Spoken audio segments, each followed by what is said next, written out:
Freeze. J'ai envie de gagner en me disant je suis fier de mon parcours. J'ai pas envie de gagner en me disant j'ai tiré, j'ai poussé, la jument elle s'est fait peur ou elle s'est fait mal.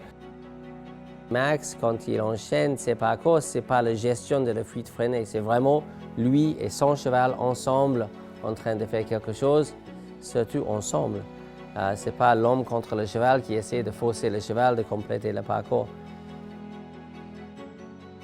J'ai eu des élèves qui ont un très bon niveau équestre.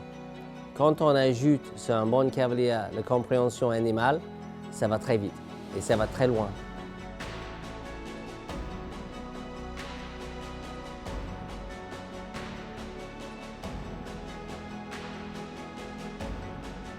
Maxime a dit, mais attends, dans notre milieu, on a la technique équestre, mais on ne sait pas comment on utilise la philosophie, la psychologie pour faire en sorte qu'on ait plus de motivation du part du cheval. Et au lieu de forcer le cheval de faire, comment éduquer le cheval de le faire. Donc j'ai dit, OK, bah, toi tu amènes ça dans le milieu CSO.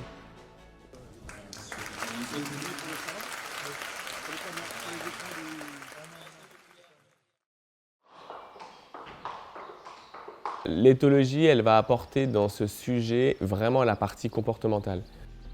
J'ai lu beaucoup de livres, j'ai vu beaucoup de vidéos sur le CSO. Il y a beaucoup de techniques sur comment le cheval doit sauter, comment je dois l'amener, comment je dois faire pour qu'il saute comme ça, qu'est-ce que je dois faire pour être dans le sans faute, quels exercices je dois faire pour être au barrage, pour gagner le barrage. Mais finalement, on a beaucoup oublié la partie cheval. Comment le cheval va lui avoir envie d'aller sauter l'obstacle, comment je peux faire pour éviter qu'il fuit l'obstacle, qu'il fasse des barres, qu'il ait peur de la rivière, qu'en concours ça soit stressant, que finalement tous ces à côté vont gêner le concours, vont gêner la compétition ou ne serait-ce que le plaisir que nous on va retrouver après à cheval. Le cheval dans un bon galop parce que c'est assez large et laisse faire. Il a quand même maintenu la rectitude et la rigueur sur l'éducation du cheval à tout moment. On va parler de ça plus tard quand on commence à sauter et Max va bien expliquer ça avec des élèves qui va montrer tout ça. Ce qu'on a voulu montrer dans les vidéos, c'est la science, la technique, l'apprentissage, l'éducation du cheval mais aussi du cavalier jusqu'à la compétition si vous en avez envie.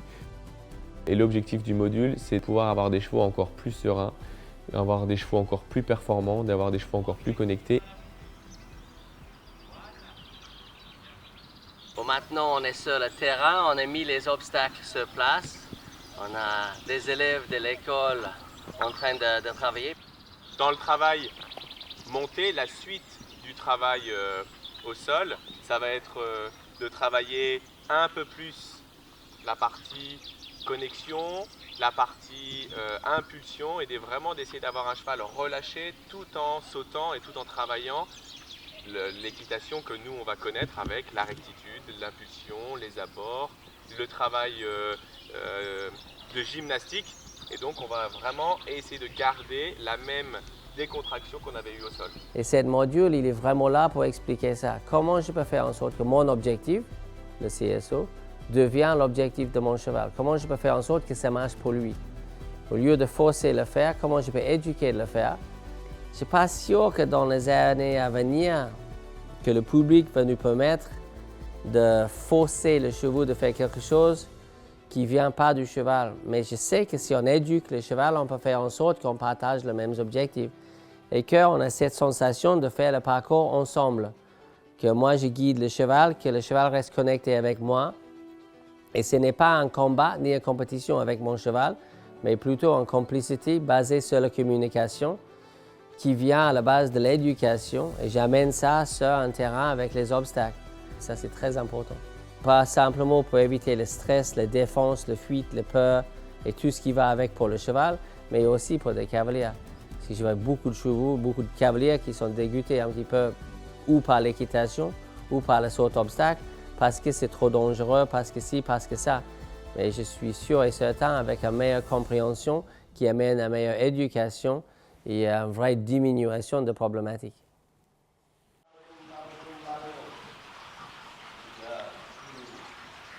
Mais elle n'est pas en train de fuir. Donc, vitesse, on peut aller plus vite, mais sans fuir. Et cette galop-là, il est hyper important pour parcourir cet obstacle. J'ai mis une bonne partie de travail au sol dans cette module et je sais que quand les gens pensent CSO, ils ne pensent pas travail au sol. Mais c'était très important de faire ça parce qu'il y a plein de choses comme une bonne cadence vers l'obstacle, babadoum, sauter l'obstacle. Aussi le travail en liberté, je vois les aberrations dans des rondes d'Avrincourt où les gens chassent les chevaux avec des chambrières vers les obstacles. Je ne dis pas que ça ne marche pas, le cheval il veut sauter l'obstacle, ça c'est bien. Mais qu'est-ce qui se passe dans sa tête? Qu'est-ce qu'il fait comme association avec la situation? Est-ce qu'ils disent que le travail en liberté c'est trop cool? Est-ce qu'ils disent que l'obstacle je l'aime? Est-ce qu'ils disent que l'obstacle c'est une solution? Ou est-ce qu'ils disent que c'est effrayant, c'est stressant et l'obstacle c'est un problème?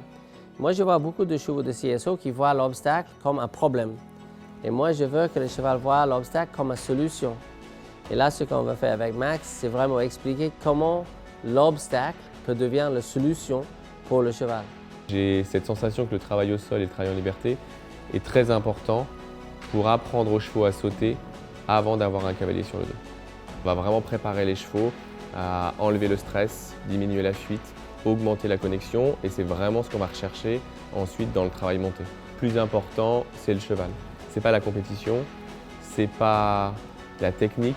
Le plaisir de faire qu'un avec le cheval et de sentir que sur le concours, plus rien autour existe, malgré l'environnement qui peut être ultra stressant, c'est vraiment quelque chose que j'ai envie de transmettre et que les gens puissent le sentir et découvrir.